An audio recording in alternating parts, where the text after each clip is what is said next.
Coucou les filles, aujourd'hui on se retrouve pour une nouvelle vidéo. Pas à pas, ongle en gel dégradé de 2 couleurs avec les produits Niangel. Donc en fait, j'ai changé de forme en cours de route. Au début j'avais fait des amandes un peu longues et puis finalement je m'en suis lassée, j'ai fait des squares. Donc tout d'abord, vous poussez les cuticules correctement. Ensuite, vous prenez une ligne à grain 180 pour dépolir votre ongle. Vous griffez votre ongle.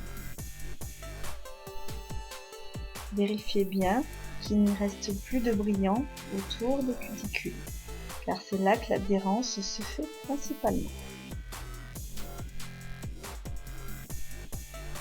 Lorsque vous avez terminé de griffer votre ongle, vous dépoussiérez et vous désinfectez.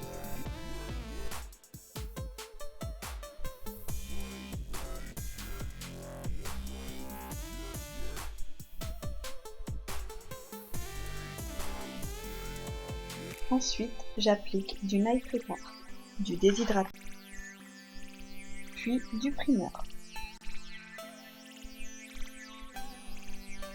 Ensuite, vous allez préparer votre chapeau. Vous collez la petite pastille derrière, vous redécoupez le chablon pour qu'il soit adapté à votre ongle. Ceux-ci sont déjà c'est déjà inscrit ou prédécoupé, mais après c'est peut-être pas forcément adapté pour vous, donc c'est à voir selon vos doigts. Je vais placer mon chablon. Donc pour les amandes, on doit faire en sorte que la petite pastille du dessus soit collée. Le chablon doit aller légèrement vers le bas. C'est la même façon de positionner sur le stylet. Ensuite, je vais appliquer mon gel de base en fine couche que je vais catalyser 2 minutes. Puis je vais mettre mon gel de construction. Ici, j'avais envie de faire une construction naturelle. Donc je vais prendre le rose crémeux de Niangel du début à la fin de la pose. Donc là, je fais mon extension avant. Vous voyez qu'avec ces chablons, les formes sont déjà prédessinées. Donc c'est assez pratique. J'ai remarqué que lorsqu'on prédessinait, enfin lorsqu'on avait des chablons déjà prédessinés, on gagne beaucoup de temps sur la pose globale, aussi bien pour le façonnage de l'extension que pour le limage. Vous pouvez voir qu'ici, le gel de Niangel se pose parfaitement bien, il est auto-égalisé. Je vais aller catalyser 30 secondes, je mets ma pince à pincher, puis je catalyserai 2 minutes avec la pince à pincher. Ensuite, je vais retirer mon chablon, puis je vais continuer. Et là, je vais venir placer ma construction. Vous pouvez voir que nous avons une jolie amande. Toujours avec mon gel de construction rose crémeux, je vais venir placer une grosse boule sur mon apex afin de venir former le bombon.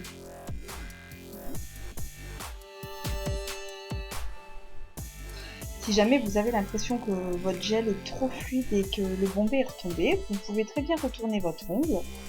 Ça va replacer votre bombé et hop, venir, si jamais, corriger légèrement, si jamais quelque chose ne vous déplaît. Ensuite, je dégraisse et puis je vais mettre en forme. Là, je fais la mise en forme définitive. Lorsque vous appliquez un vernis permanent ou lorsque vous voulez appliquer un gel de couleur en intégral sur l'ongle, c'est beaucoup plus simple de faire votre mise en forme, dans votre construction et votre mise en forme avant. Vous pouvez également utiliser cette technique pour les French.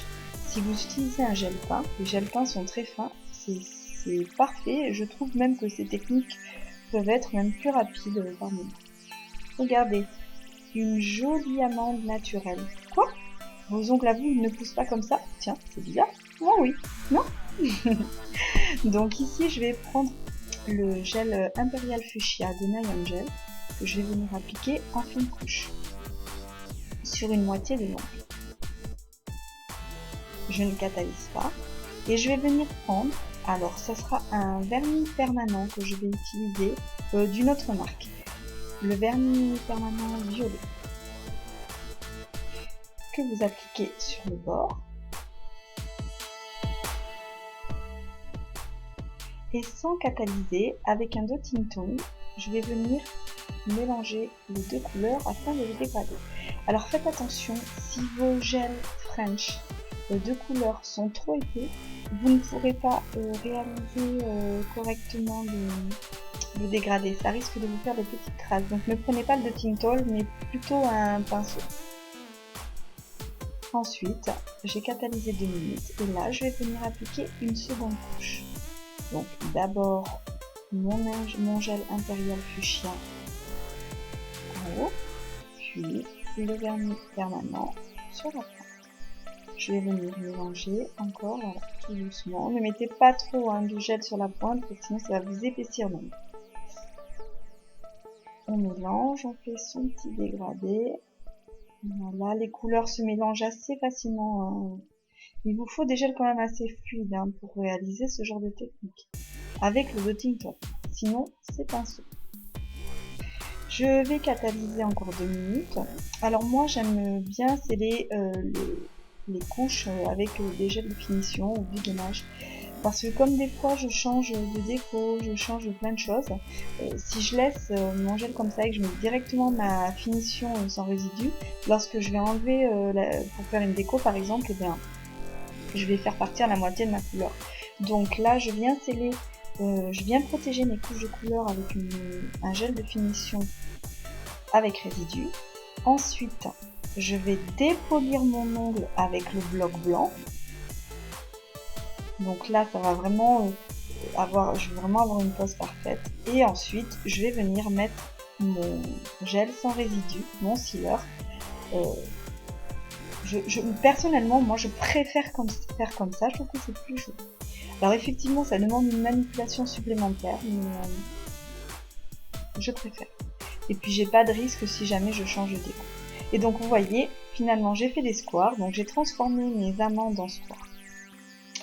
Je vous remercie d'avoir regardé ma vidéo. Vous pouvez me retrouver sur YouTube, Overblog, Facebook, Google+, ou tapez simplement Jessie Manicure dans Google. À bientôt!